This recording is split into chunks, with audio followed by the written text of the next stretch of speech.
Welcome to the Tuesday Review. I'm Nathan, as always, joined by James. How you going, James? What's something that's made you happy this week? I think the only thing that sort of made me happy this week is a friend at work, her 7-year-old daughter gave me like a card, like a note that said like, "Thank you for being nice to my mum. You are really funny and kind," or something like that. Okay, did they give it to the wrong? Did she give it to the wrong person? Well, now I know that no I'm longer. joking. What a burn! No, yeah. So that made me happy. I was like, "Oh, that's nice. That's a nice little thing." A little bit of acknowledgement. Yeah.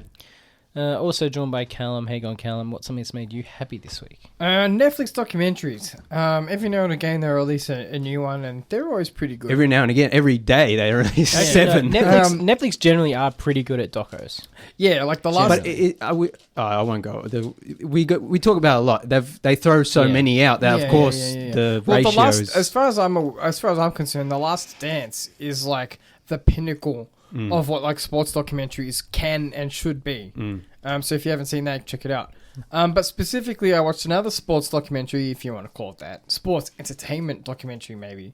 Mr. McMahon, which chronicles the life and history of Vince McMahon and the WWE. And I found it very interesting because some people consider it a hit piece. I found it to be very neutral.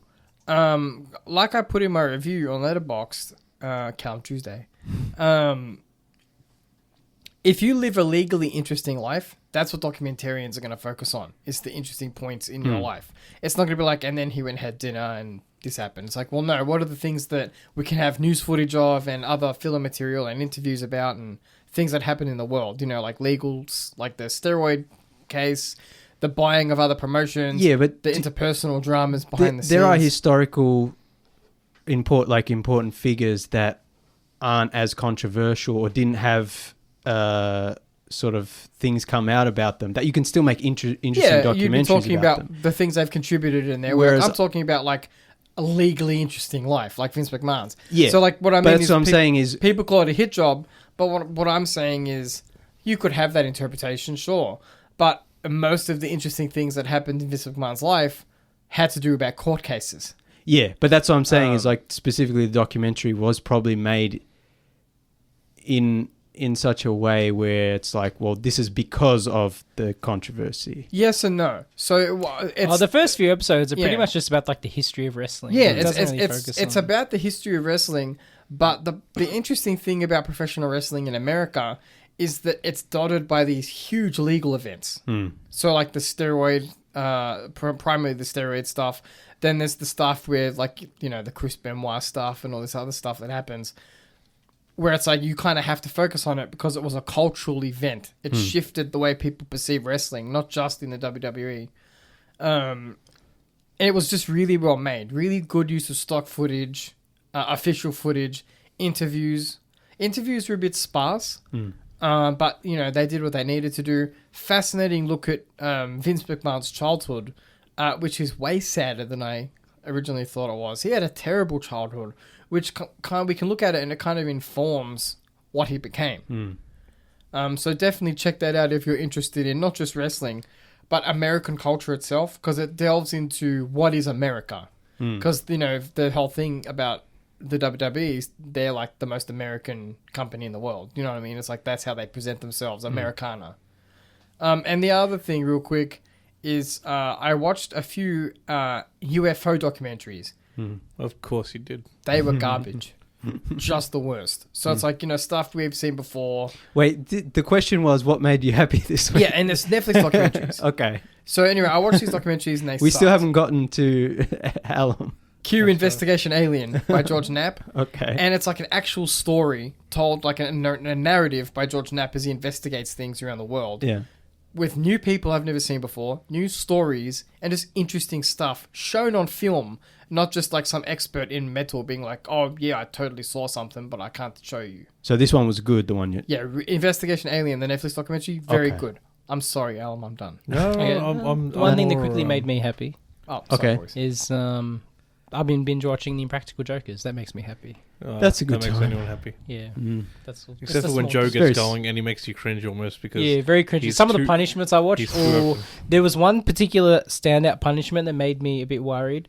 Was when they had Q was the loser, and he had to go to like a kid's softball game, and he had to be a bad parent. And he had to sit there and yell. There was a girl actress pretending to be his daughter. Yeah. And he had to yell at her, if you want daddy to love you, you better win. And like things of that nature, right? And all the other parents were getting very upset. And it got borderline dangerous. Yeah. But that made me all the other parents were just remembering their childhoods. Yeah. Cool. So that makes me happy. Yeah. I was going to ask in that. Hey, going, Alan. What's something that's making you happy? I'll get to that in a moment. Thank you, Nathan. I'm doing all right. In that Netflix documentary about Vince McMahon, did they show the scene where he's in his, I guess, hood phase, and he says, "What up, my N-word?" But he says the actual word. No, they did show. There was a hilarious. It's not hilarious. Montage. Okay, we're in 2025. It's not hilarious. They showed a montage of all the outrageous things that they did in the Attitude Era, which included blackface, the bra and panties matches, like degrading things racially. Some would say that was peak wrestling.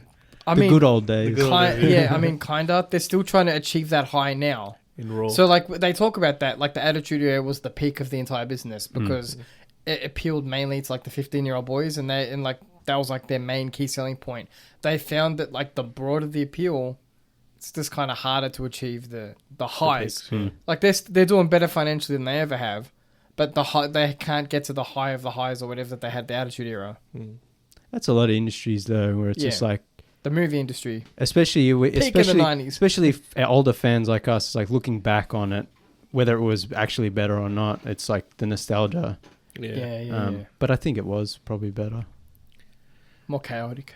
Yeah, more raw. Even though, Yeah. Alrighty. Well, what's made me happy this week is a rom-com. Oh no way! Damn, no way! I don't believe it. So I decided to be a real man and, actually watch something before condemning a whole genre. What did you choose? And this was partly due to Facebook, I guess, linking me a clip. I watched Crazy Stupid Love. Okay. I don't know I if I've haven't seen seen that. I haven't seen that one. Steve Carell Steve and Ryan Carell. Gosling. Yeah. Yeah, the 2011 film with, the bombshell that is Ryan Gosling. Mm-hmm. Yeah. And Emma Stone in Emma that? Stone, yes. Yeah. The other bombshell situation. Yeah. And And it was good. it was very good. Okay. So we'll have to go back and revisit You know it. what? maybe. We'll all Yeah, watch it. And, Yeah. and we'll. Like I said, I went in there a little skeptical because a key scene had kind of been spoiled to me due to the clip. But that clip was also important enough to get me interested in the film. I was like, you know what? I'd like to come and see this crescendo kind of fall into place and see, where the film leads. Yeah. And I had a pretty good time. It was one of those films where I don't really have anything at stake, Yeah. I'm not going to be hurt by this film or anything like that. I'm just having a good time. I'm sitting there relaxing. It's a Monday night. Sitting there in his room with the nice clothes, like he's locked his door so his parents can't come in and threaten his masculinity. No, I had the recliner down. I had my headphones on. I was. The only thing I was missing was popcorn. I probably should have made some popcorn. You can order, get it. You can get it delivered from He here. has a popcorn maker Oh yeah, somewhere at home. somewhere. He's got everything somewhere. Yeah. So it was just like I said, a great film to kind of sit down with and just have a fun time, laugh at a few things. See, now we need to get you to watch When Harry Met Sally. Yeah, I knew That's that was the goat. I knew that was coming. Yeah. There was a couple of problems I had with the film. There was some cheesy moments, definitely cheesy moments. Unfortunately, they go pen in hand Yeah. with rom-coms. But there's a moment where Steve Carell's character, who is what is he? He's Cal Weaver. It starts raining on him, and he just says, "What a cliche!" So at least they're aware of it. Yeah. That gave me quite a laugh because I was thinking that same thing as it started like- happening. I'm like, "Oh, come on!" Yeah. And then he says, "Yeah, what a cliche."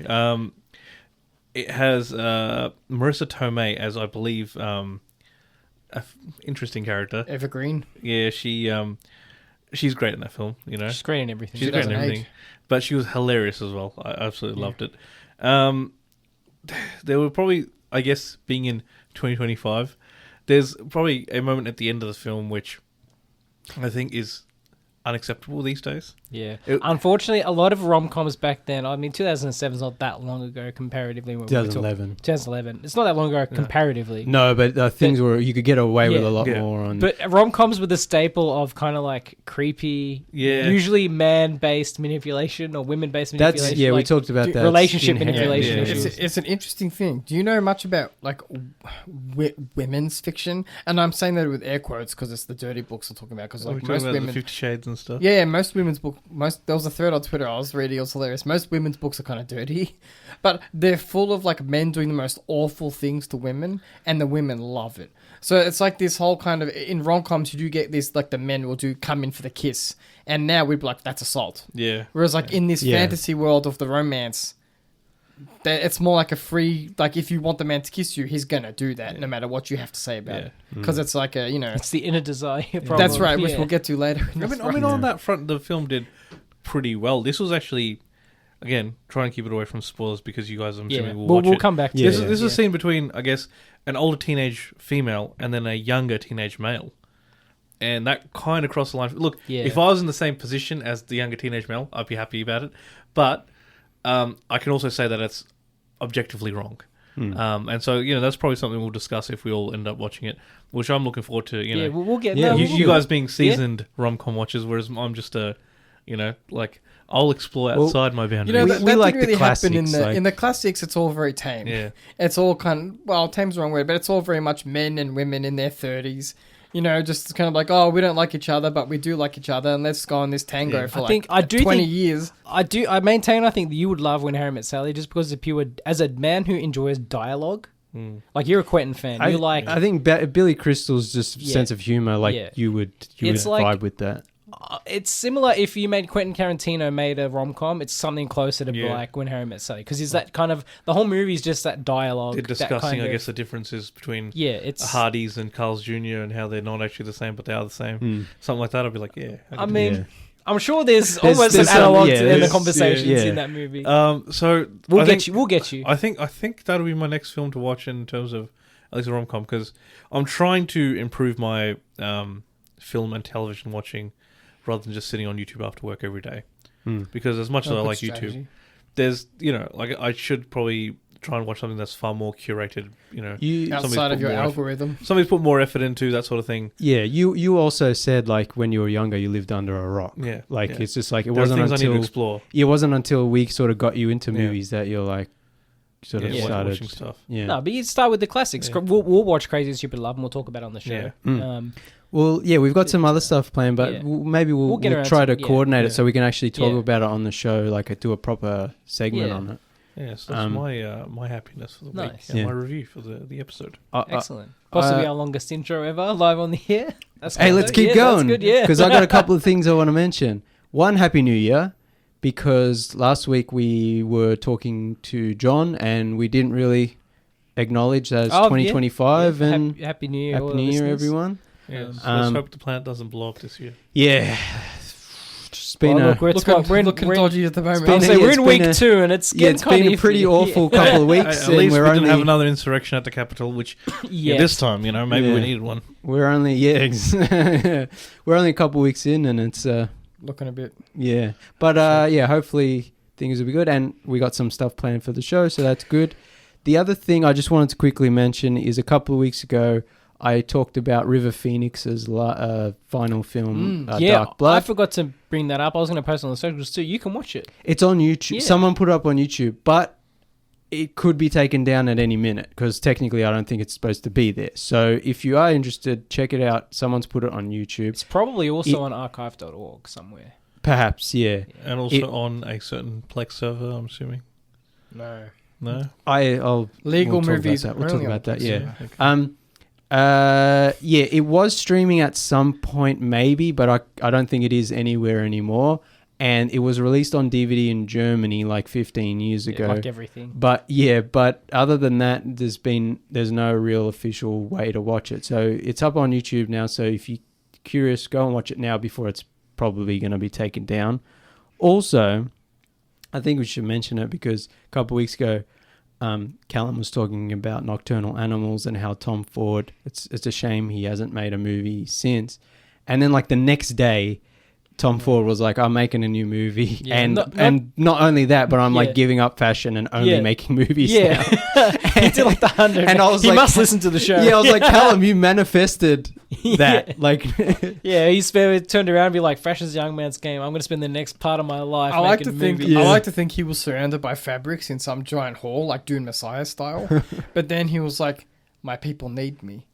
Like there's all these fashion, like like- Zoolander style, all these fashion. He was people like- he around, was and like- he's just like got this 10-mile stare. He was like doing fashion. yeah, he was like doing something like for measuring for a suit or Yeah. something, Like and then like Phantom the way Thread the light, style. the way the light hit something, and he's just and it like bounced off the Yeah. window, and he could see the reflection. He's just like, I must do cinema again. Yeah. Yeah. The Tuesday Review boys need me. So he jumps out the window and starts flying. Anyway, that's it. Should we do our sort of main feature review now? Yeah, let's do it. So, couple of week or 2 weeks ago. It was a couple little weeks ago. Myself, Callum, and James's mum Yes, went to see, and Rafal. Shout out Yeah. to Sonia. Yeah. Shout out Sonia if she's listening. it was actually technically not It was her idea. Yeah. But because we were all going to see Nosferatu anyway, but then she's like, "Oh, can you take me to see it?" And I was like, "Yeah." Yeah. So we went to see Nosferatu. Mm-hmm. Also, before we get started, I would like to say, do not go to.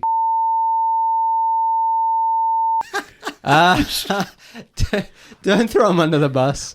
I'll cut this out. This of is the restaurant review. Is No, it? if you're going to cut it out, just move on. Like, Alright, don't move on. worry. But $24 for like And 5 man, pieces my of food, gnocchi. my food was good, so I just got lucky, but I drank soap.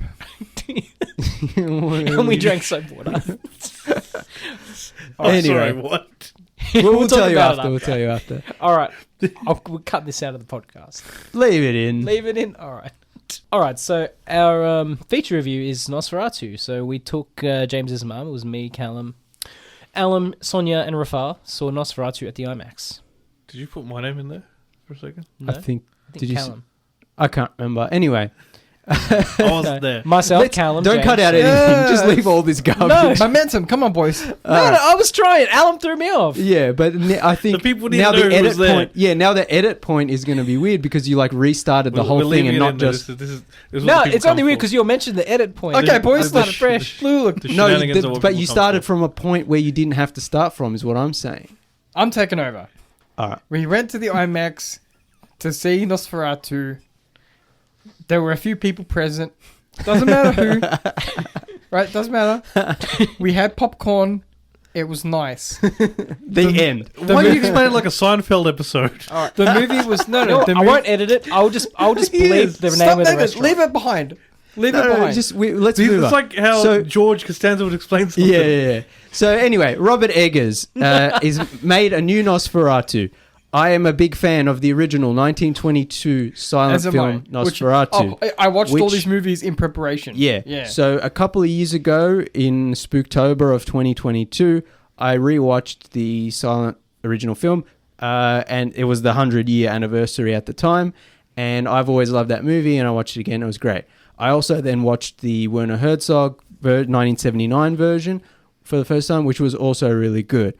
Then we heard at the time that Robert Eggers was making his version, which I was like, that's interesting. You know, we've already got the original and the Herzog. It's like, do we need another one? But I really like Robert Eggers' films. You know, he did The Witch, he did The Northman, he did Lighthouse. So I'm like, this is going to be interesting, whatever it is. I chose not to rewatch them again because I was like, you know what, I just want to go in. Usually I like to rewatch previous versions or whatever. I also watched Shadow of a Vampire, which was, the fictionalized making of the original silent film, which came out in like 2000, I think. But this time I was like, I just want to go into Eggers' new version, Blind. just sort of not sort of expecting or comparing. Also, I mean, when you're watching different versions of the same movie, I'm not going to say it's going to make it the new one boring because it's not, but you've can. also having seen the story. It can. I made the mistake of watching all of them. Like I watched. Yeah. I didn't watch the Nos 4 R2. That doesn't count. That's But I watched the 1922 version, Herzog's version, and Shadow of a Vampire. in like the 2 days before Yeah, we so- went to see the new one. Yeah. So by the time we sat down the new one, I pretty much knew I either knew it was going to come Yeah. or I was anticipating a version of what was to come And- through the whole yeah. film, and it took something away Yeah. from me. But if like I didn't rewatch them, but I knew the story, and if Yeah. you're familiar with the story of Dracula at all, like you know what's going to happen pretty much. So there's always that, and when you're doing an adaptation or a remake or a reimagining, whatever, there's always that aspect. But yeah, I decided to not do it so close so that I wasn't directly comparing. Yeah. But also a part of one of the reasons I generally hate remakes is because even if I haven't seen the previous version or I haven't seen it in a long time or whatever, it's just like, why are you doing this again? Does this need to be done again? Even for a really old movie, it's like if you're not going to do it better or different, then why do it? And if you're going to do it different, why are you remaking it? Why not just make an original film? And better doesn't just mean, oh, it's more modern. So, you know, a lot of anything when they're remaking or reimagining, I'm always very wary of like, am I going to like this? Especially something like Nosferatu, where I love the original so much and the Herzog version is also good. I was very worried. But like I said, Eggers is a good director and I think he'll bring something good to it. So I was definitely excited to see the movie anyway. We all planned on seeing it anyway. I think we said on the show, it's like, oh, should we go see an IMAX because it's probably worth seeing. Yeah. I'd say it was great seeing it in IMAX. It looked and sounded especially great. But I think just seeing it on a big screen at all is worth it. I don't think you have to go to IMAX. No. It This seems isn't to an be- Interstellar situation where it's like you have to go to IMAX. Yeah. And this Like, one I seems think- to be a bit limited in its release as well. Yeah, it wasn't playing at our local Hoyts, was it? No. Yeah, which So- again ties into the thing we talk about every week, where they don't release a lot of these movies the same way they used to. You know, at least not to us in our main chain cinemas locally. The chain cinemas aren't particularly interested. You Yeah. can go see it. But you can see might it, have but to it's like go in the see- city, like Melbourne's. Like Like Palace I had might to show go- it, or yeah, like you know, to see a real Pain, which is even a smaller, more indie film like that, I had to go to Melbourne Central if I wanted to see it at Hoyts, which I had a Hoyts thing, so I went there.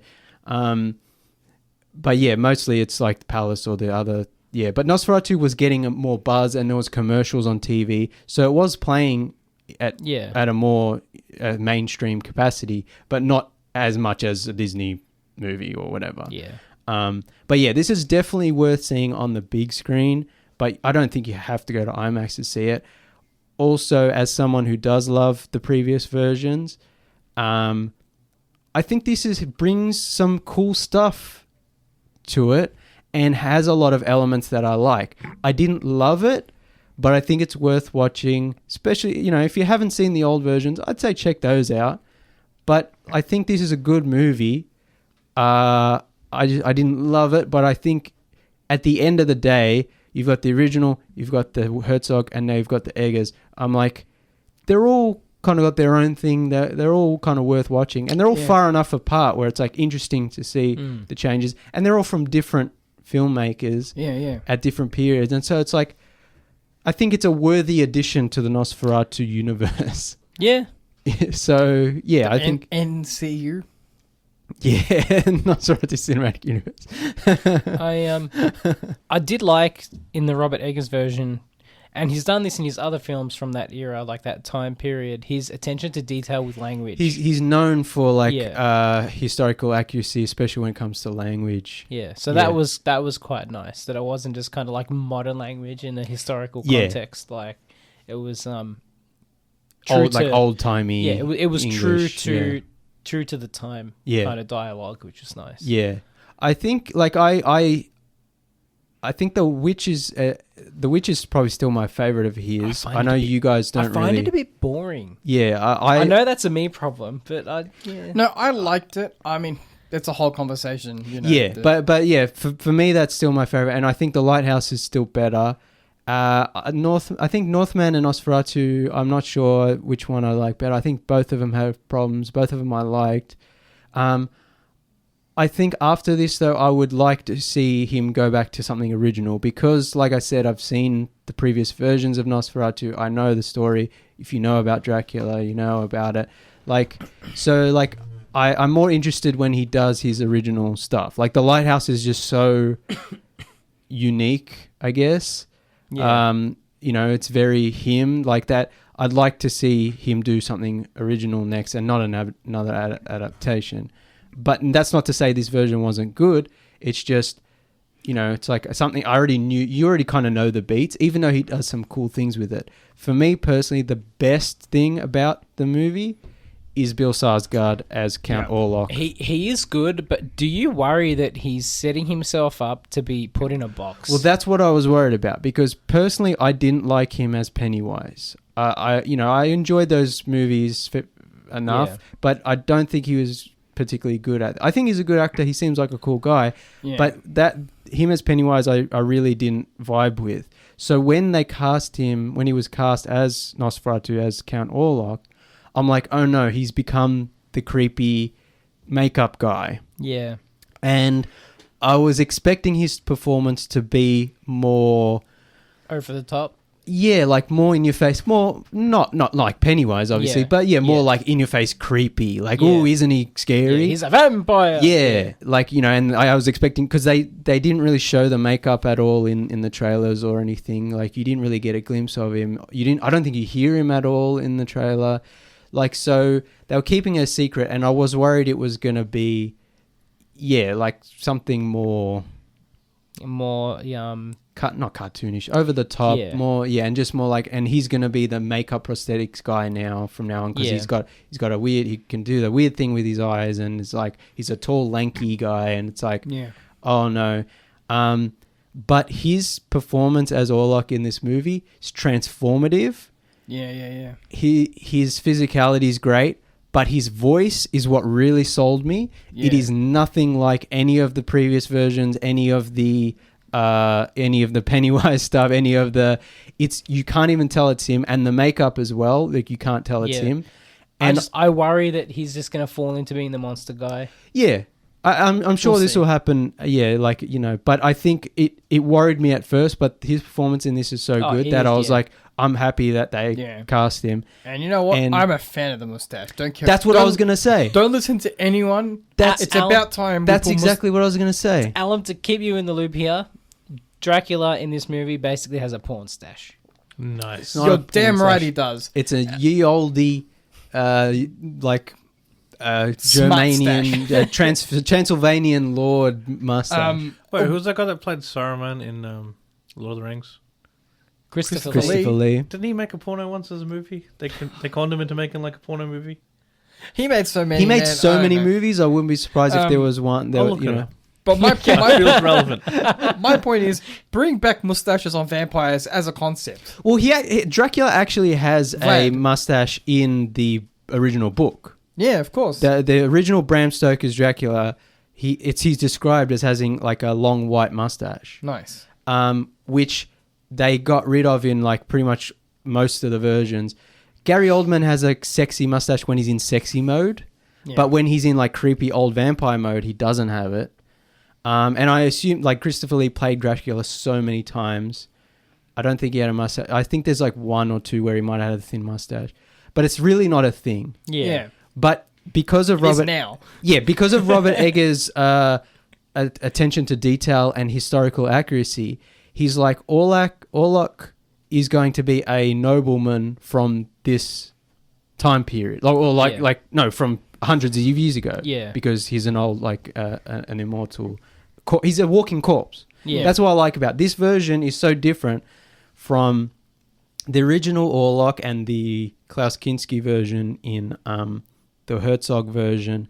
It's like probably my favorite version of the look of a vampire, with the pointy ears and the little rat teeth and the long nails and fingers. I'm like, this is so creepy. He's not a Dracula guy in a cape with slick back hair.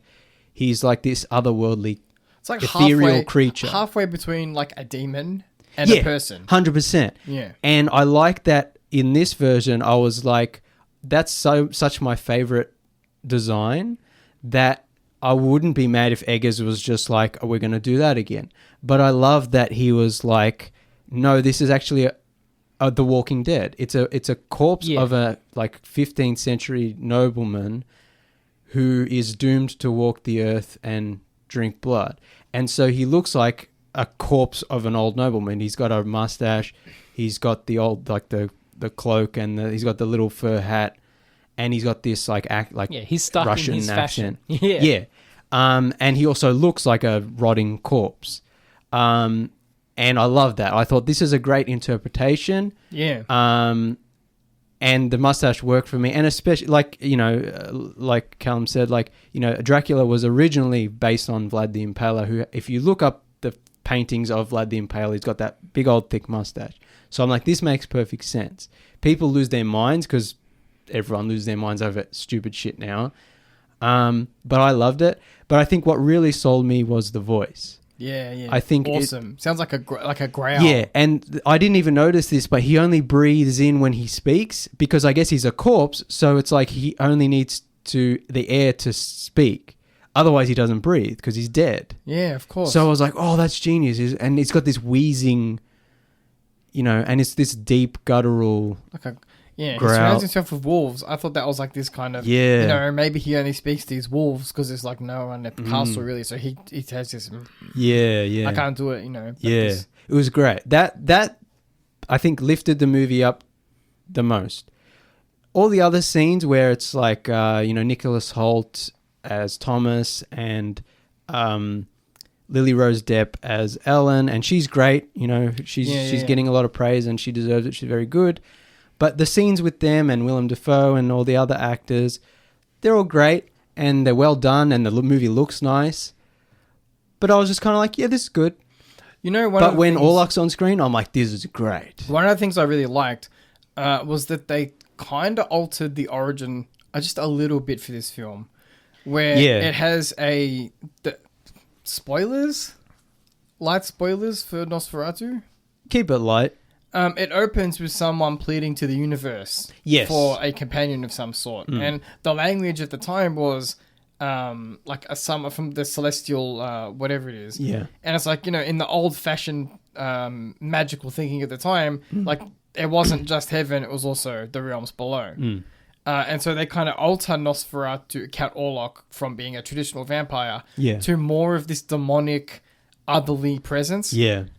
Which in the original 1922 Nosferatu, one of the people in charge of the film was Alban Grau, who was an actual occultist. And in the film, in the contract that they do for Orlok with the property, they actually put all these magical symbols on the contract to put, so it's more, in quotation marks, authentic. So if you're, a person at the time, you'd be like, oh, wink, wink, So it kind of, they tilt it so it's more in that otherworldly thinking. And the magical contract is still similar in this one as well. Eggers kind of leans into that vibe that they tried to pick up on in the original. That's what's interesting about this new version is it's the longest Nosferatu, and it also has the most kind of backstory and lore to the world and the creature, because even in Dracula and the various adaptations of that, it's just like, the real estate guy goes to sell him the thing and he comes to England and then he kills the lady and it's like that. And the Nosferatu versions previously have sort of been like that. Whereas this is the first one where it's like there's some sort of cosmic connection between characters.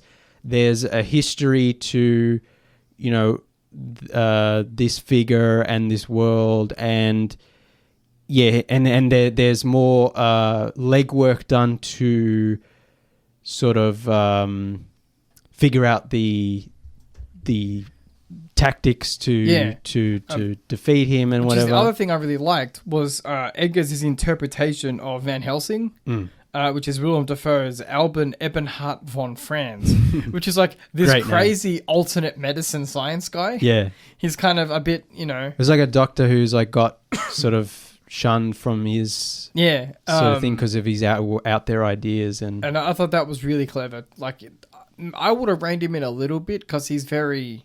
No, I like that. And it's a very stark, serious film, and his kind of energy is like... And there's a couple of funny bits with him. Like, not that it's comic relief, but it's like... It's good to have a bit of... And Ralph Ineson's good too. He's great. Oh, yeah, but he's a gem. He's in all of he's a Robert Eggers' films, yeah. And we're a fan of his from way back. Oh yeah, Finchy. He's one of the reasons I love The Witch so much, because he's the dad in that, and he's so good. Yeah, but I like he had a good role in this. Yeah. In Northman, he was only in a little bit of it, I think. And I don't know if he was in Lighthouse. Maybe he had a voice cameo or something. Can't remember. There's like only two people in most of that movie. So that's pretty limited cast, but maybe. Yeah. One thing I don't know how to explain this. Visually, it was nice, and it's shot in a way. It's obviously a lot of it takes place at night, and even during the day, it's like dark and moody. I almost wish it was just all black and white, because a lot of the night scenes were so devoid of color. Yeah. Well, but also I'm like, I thought it was really interesting. I read that they used special lenses to highlight blue and like orange/red tones. And so everything else was washed out. So it's like in certain scenes, it looks almost black and white just for a couple of hues in the clothing or what have you. Or a lamp. But it's not like a Sleepy Hollow situation where it's kind of this washed out grey kind of brown, and then you've got pops of like red blood. There's nothing that intense in this. It's just desaturated. It's very desaturated, and especially like the night scenes are shot in a way where it's almost black and white anyway. And I'm just wondering if I think this movie would look really good in black and white. They wanted to have their cake and eat it too. It's like they wanted to have color, but they also wanted to have the appearance of almost black and white at certain times. I'm like, I agree with you. I'm like, I think it'd be more of a statement to just shoot it in black and white. Yeah, especially because he's already done it with The Lighthouse, and that movie looks great. And Nosferatu's the perfect property for it. Yeah. But then on the other hand, I'm like, I can sort of understand wanting to do it in color. And then, but you got the studio being like, mate, we want our money back. That's the other thing, especially if they're like, look, we'll give you the money, but one of the things we really can't say yes to is the black and white, which happens a lot with these kind of movies. But yeah, like I think also a thing, there was a review I saw, I don't remember who it was by, and I don't remember the exact wording, so I'm just going to sort of reinterpret it into my own sort of thing, but it was like, the dialogue is, not old English, but that old fashioned, period accurate. Yeah. But a lot of the dialogue just seems to propel the plot. There's not a lot of dialogue that's just about character or mood. Like a lot of it is like, we're saying this because it has to move. It's his most plot like I have heavy information film. I need to give you. It's That's why I'm talking to you right now. It's like, like his other movies are a lot less straight. I mean, the Northman had a more straightforward plot, but like this one's probably the most like plot heavy and like, okay, we're doing this and saying this because it's going to do this. It's a narrative-driven film, not a character-driven I think one film. of the good things, especially about Herzog's version, is like there's this more ethereal kind of. Yeah. And there's great scenes in the original and the Herzog version where it's like Nosferatu brings basically the plague. He's not just a vampire who comes. He's not just Dracula who comes. It's like he's this force who brings this pestilence. And this happens in this movie too, and you see the rats and stuff, and that's great. And they use real rats and not CGI garbage, and so it looks. Herzog. Yeah, I love Herzog's rats though, because they're just clearly domesticated mice just chilling out. Yeah, but there's so many, and it fits like them. There's this close up that's supposed to be scary, and they're just like sitting there, just having a nice time. Yeah. I'm like, Herzog. Yeah, no, but that movie has its own ethereal. It's just Herzog. Yeah, like it's on another level, and that's what I was getting at. Is that happens in this movie too, where it's like the pestilence comes and people are dying, but it feels more in the background than, especially in the Herzog version, where it's like there are people in the streets. And there's all the coffins, and then they're like, you know what? We're all dying. We've all got the plague. Let's just do whatever we want. And so there's all these rats in the streets, and people are just out there dancing, playing music, having dinner, like out in the. It's just weird, sort of. Yeah. And this movie, not that it had to do that, but those are the things I kind of liked. And this has that, but it's more in the background. And this one's also the most time where Ellen, the sort of the main Lily Rose Depp, she's sort of more at the front, female protagonist. Yeah, she's more at the front of this story, and she has to take it upon herself more so than in the other versions. Yeah. All the versions sort of end similarly, where the female lead has to sort of sacrifice herself to defeat the evil. But this version is the more where it's more upfront about that. So it's an interesting one to talk about because this is by far, this has the most allegory out of all the Nosferatu films, where it seems to be that like her dark compact with Orlok is like reference to. Let's be careful with the spoilers. Yeah. No, I'm Tread saying lightly. it's like a reference to her relationship with sexuality. Yeah, this is the most overtly sexual and the most not romantic. Well, it is. It's a weird thing to talk about because there's always been a connection between sexuality and vampires. Yeah. People like to pretend that it hasn't because, you know, horror movies or whatever, but it's always been there. It's like an unhealthy relationship, desire and being repulsed at the same time. Yeah. Because one of the original vampire abilities is to hypnotize people and this type of thing. Yeah. The seduction part of it. Yeah. This is the seduction part is probably the most important. Yeah. You know, is more important. I did see a funny meme on the internet with like, I think Callum shared it with me, that it was like from Orlok's perspective, it's a rom-com. Yeah. Yeah. Yeah. Yeah. Yeah, we're going to be neighbors. Yeah, that's it. Yeah, you could rewrite this movie. Yeah, and- we could rewrite it into a rom-com. It would be funny. From Orlok's perspective. Yeah, he's like trying to get the girl. Yeah. He's like, I sent you all the rats. Didn't you like my present? Did you like my rats? I heard you. The universe was calling out to me. We only have limited time, and it's a bit tricky to talk about, you know, on community radio. But it does have interesting things to say about, you know, her relationship with her own identity and the human emotion and being repulsed by yourself. It's also because of the time period it takes place in, you know, mid 1800s or whatever. It's like the whole repression. Like, you know, any hint of sexuality from a woman is like, oh no. And, you know, there's a bit in the movie where it's like, oh, she's suffering fits of hysteria, put her in a corset. Like, that was their cure to her. Get the lithium. Yeah. And they just keep her drugged the whole movie. So it's like, and the same in previous versions as in this version, it's like, oh, no one believes her. It's the kind of the hysterical woman thing. And that's more, in this version, is more explored even more because she's a more important character than probably ever before. We are running out of time. We do have to go to a very quick break. We'll be back with more Nosferatu conversation after these quick messages. You're back on the Tuesday Review talking all things Nosferatu. So this is the most, I guess, overtly erotic and sexual kind of movie. It's the most horny of the Nosferatu films. That's fair. Yeah. I mean, it's also, you know, obviously a silent film. They couldn't get away with a lot, you know. It's one of those things where it's really interesting because for most of the movie, the main character, what's her name? Ellen, she doesn't even see him. It's just kind of like it's like a feeling. It's like a feeling. She's like, I want him. Like, you don't know him, Ellen. He's like, I don't care, I want him. She met him online. But Daddy, I love him. Yeah. Basically, Alan. That's basically it, yeah. But Daddy, I love him. But he's a corpse. You wouldn't understand. Yeah. But, I think this version definitely has a lot going for it. I think at the end of the day, they're all worth watching. I guess which I should have said this at the start. If you're not familiar, in 1922, when the original was made, F.W. Murnau, the director, and the producers and whatever, they wanted to make Dracula, but they were like couldn't afford the rights. Bram Stoker got mad.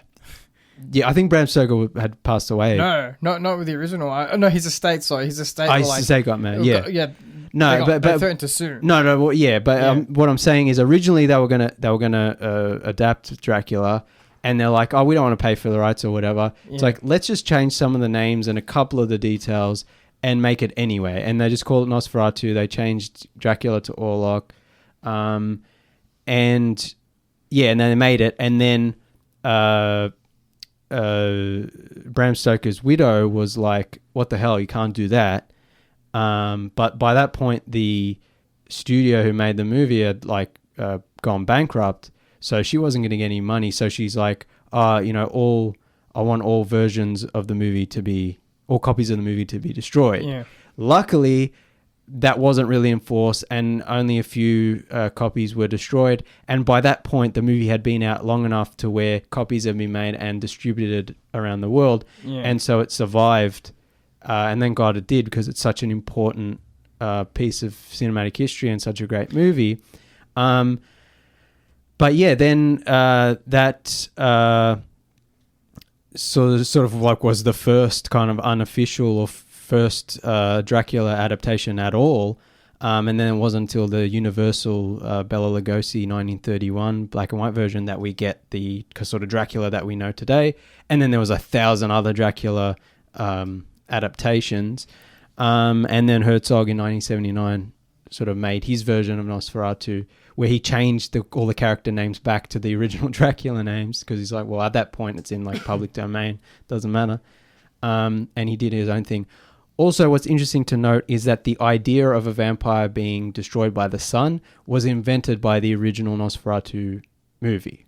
So before that, in vampire fiction and in Bram Stoker's Dracula novel, like the sun like didn't kill, like you didn't disintegrate when you went in the sun or whatever. Like it wasn't a tool to defeat a vampire. So that was made up for Nosferatu, and that's something that's become part of the lore and culture of vampires. And so it's a really important part of history, and that, you know, leads us 102 almost 3 years later. Can't wait till the studio gets excited by the box office and they're like, we need to make Nosferatu 2.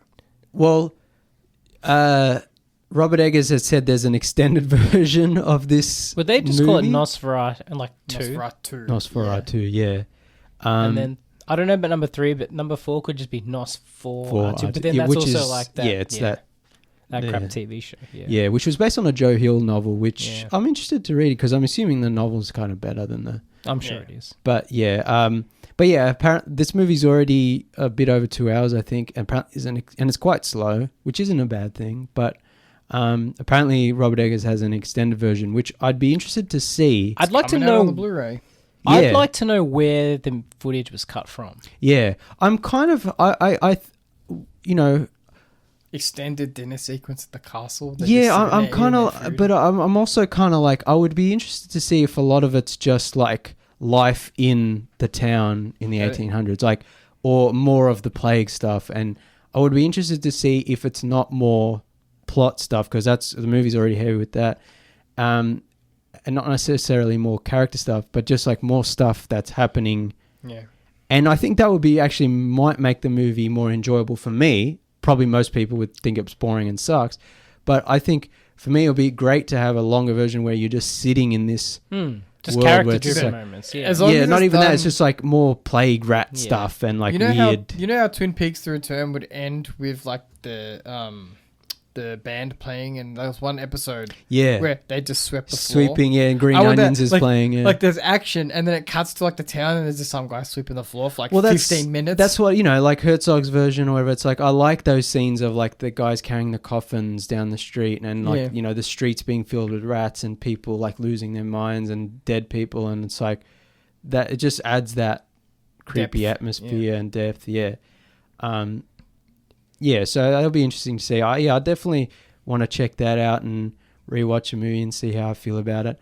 I did like it. I think it's good. I think it's worth watching. But, yeah, I don't love it. But I think, like I said, at the end of the day, out of the sort of 3 main Nosferatu movies, they all have something worthwhile. Yeah. Yeah, so... Yeah. Also, what's interesting is, for the last 10 or so years, someone's been trying to make a like shot-for-shot remake of the original silent version, where Doug Jones plays the Count Orlok, and apparently that's just coming out this year as well. I guess they finally got it finished and were like, well, the new one's coming out, so let's cash in. That'd be cool. Yeah, but it looks more of... what I don't know what word, not cash in, but it definitely looks like, what is the point of this? Like, it's literally a shot for shot remake of the original, with like, oh, they just took the sets of the original and sort of digitized them, and then the new actors walk in front of it. And it's kind of like, what are you doing here? Yeah, so, I mean, I love Doug Jones, and you know, speaking of people who make a career out of being in makeup, you know, he's one of the main guys. So I'd be interested, out of curiosity, I'd like to see it. And as a completionist, Nosferatu completionist. But, yeah, I don't think that's just more of a little curiosity that... Yeah. Anywho. Yeah. I liked it. The cinematography was really well done, as in all of his films. There's a scene when Thomas, is that his name in this one? Yeah, Nicholas Holt's character. When he arrives in what's essentially Transylvania. Yeah, I think. After he goes to the tavern and he goes close to the castle, there's that scene in the road where the carriage comes. Yeah. And it's like this really dream-like surreal sequence where he floats into the carriage. I thought that was awesome. The editing is really, really good in this one. Yeah. Some really creative editing work that propels the dream-like nature of the film forward. So, like, if you're into editing, this is a really good one to look at, because Eggers uses editing to provide that dream-like quality. Yeah, I think we've talked about this maybe before, but, you know, sometimes in movies where there's sort of a magical element and they either go too far or not far enough, it's just like, you know, it's hard to find a balance sometimes. I think we've talked about this perhaps in another episode, but it's like, I like that when something quote-unquote supernatural happens, it's a very simple effect, like Ellen like raising up off the floor and floating, and it's just like, it's not showy, it's just like ethereal, and like she just kind of... Olok doesn't disappear into 1,000 bats. Yeah, well, that's one. I think one of the things Robert Eggers said, that he's like, I don't want to do all the Dracula stuff, like he turns into a wolf, he turns into a bat. He's just like, it's this sort of supernatural force that's more, and it ties into the style of the original silent film, the German expressionism, you know, with the shadows and, you know, Orlok going up the stairs, and this movie interprets that in an interesting way, where it's like Orlok's power is that sort of shadow. Is that being able to influence over distance. Yeah. His presence is more his influence. Yeah, it's not like Dracula where he physically walks down the street in a top hat and is just like, and then turns into a bat and goes in the lady's window. And you know, he doesn't have all the Dracula's brides. And yeah, so it's not a like one-to-one adaptation of... Yeah, that's another thing is, it's like Nosferatu is interesting because... The original's not really an adaptation, a full one-to-one adaptation of Dracula. It changes things, it leaves its things out. And then the Herzog version's a bit different as well. And then now this version's a bit different as well. So it's not just like watching Dracula again. But yeah, it's all in that same canon. Yeah. It's all from the same source, I guess. Also, what was I going to say? Oh, crap. It's right on the tip of my tongue. Oh, no. I'll get the cricket sound ready. Yeah. Uh-oh. That's my brain right now. I got to... You know what? As soon as we end the show, I'll remember it. What were we just talking about? We were talking about... How this editing, movie changes the original, the editing, the magic. Yeah. Robert Eggers loves the original silent film. A lot of the time... when I hear filmmakers who are like, I love the original, that's why I'm remaking it, I'm like, why? If you love the original, leave it alone. You know, make something that's inspired by it. Yeah. Make something that's influenced by it, that's similar to it. That's something maybe that takes place in the same universe, or you know, even if you don't directly have the rights to it or whatever, it's like, you know, it's set in this around. I always question that. And like I said, I'm not a big fan of remakes or reimaginings. I'd say this is a reimagining more than a remake or readaptation. It's complicated with this. Yeah. But I like this reimagining more than a typical, you know, a lot of the times when someone readapts something or reimagines something, it's not really that. It's just a remake, and it's not Netflix presents Nosferatu. Yeah, but it's also not like a cynical sort of studio. Like we've got the rights to Dracula. He's a big name. Let's make it again. You know. This is more of like Robert Eggers, who he's an interesting filmmaker who has an interesting vision, and he is imagining it in his own way, and he is adding interesting things, like I said before. But I think what's interesting is, what's interesting about him as a filmmaker and this movie is that it's not just Robert Eggers loves the original, so he's going to remake it. And what's the point? It's like the original was so important to him growing up and influencing him as a filmmaker that he then in high school maybe in college, he did like a stage production version of it. And that got him noticed by someone, I can't remember who, but they invited him to do a bigger version of it with more money and stuff. And then that basically propelled him into being a filmmaker. So it's like him making this movie is almost has like a connection. Yeah, it's like this is a Full movie circle that basically it basically launched his career in a way. The original launched his career, the story launched his career, and him finally being able to make it at this capacity is like an exploration of his career and his style. It'd be interesting to see what he does next. Yeah. Do you think we'd be as good with a modern movie, considering all of his previous work has been historical? That's an interesting question. I think I never thought of that. I believe I read that he wants to do a Western. But that's a period film. Yeah, That's what I was going to say. yeah. So it's like he seems to really enjoy exploring period. Yeah. Because period pictures are interesting because you can look at the society back then and like sci-fi, it's like a commentary on society now. Yeah. So like I understand why he likes to play. Also, you get to make fun costumes and see people. In Yeah, I think yeah. if he was to do a modern movie, it would be an extreme. It would be like a look at a very niche kind of part of Yeah. society. He'd be like Ari Aster. Yeah. I feel like it would be a look at a very specific subsection of modern society, like Like, I'm where he making can a- really get detail. like an orientated. Amish film. I'm making a movie about the Amish. Don't worry, it's Yeah, set in it's a 2025. It's like, yeah. hang on, I'm cheater. Yeah. No, but that would be interesting. Yeah, Yeah. because it's like, I don't know if I'm assuming he's done a lot of short films. I don't think I've seen any, but I wonder if he's done any like It'd be interesting. contemporary set short films. But yeah, that would be interesting to see his style on in a modern, more modern. I think that would be interesting. Yeah. Yeah. Even if it was like a Wolf of Wall Street, but Robert Eggers' version's like, what would that be like? Yeah, I reckon he would. If he was to do that, I'll put money on the fact that he would kind of do it in like a niche or a specific subsection of a modern society where he can get detail. Yeah, if it was contemporary, it Yeah. would be very specific. Like Yeah. everyone has a certain style, and Yeah.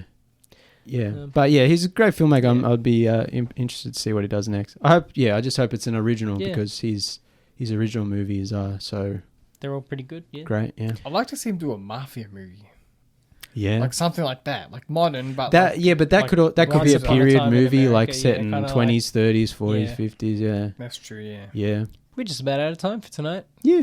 Thanks for listening, everyone. You can catch the Tuesday Review on all the social media platforms at Tuesday Review AU. We are on Facebook, Instagram, Threads, Newsmast, Blue Sky, and Twitter, and YouTube. Delete Twitter. It's Yeah. really bad. It is really bad. We're also on Letterboxd. I'm Nathan B_90. I'm channeldrifter. Alan's on his phone. I'm Alan 20. And I'm Callum Tuesday. Also, please rate, review, and subscribe to the YouTube, the Spotify, the Apple Podcast, wherever you listen. Ringing that Yeah, bell. give us a review because it helps us out. Yeah. A 1 star or 5, we'll take it. I think 4 or 5. If you're listening this far, yeah. anything below is probably not going to help us out too much. But yeah, anything that can help us sort of grow and get more listeners, and hopefully this year we've got some cool stuff lined up. So stay tuned. Keep an eye out for that. Yeah, we'll Ring the bell on we'll YouTube start and all that stuff. hassling people over email again soon. Yep. Thanks for listening, everyone. We'll be back next week. Adios, cousins.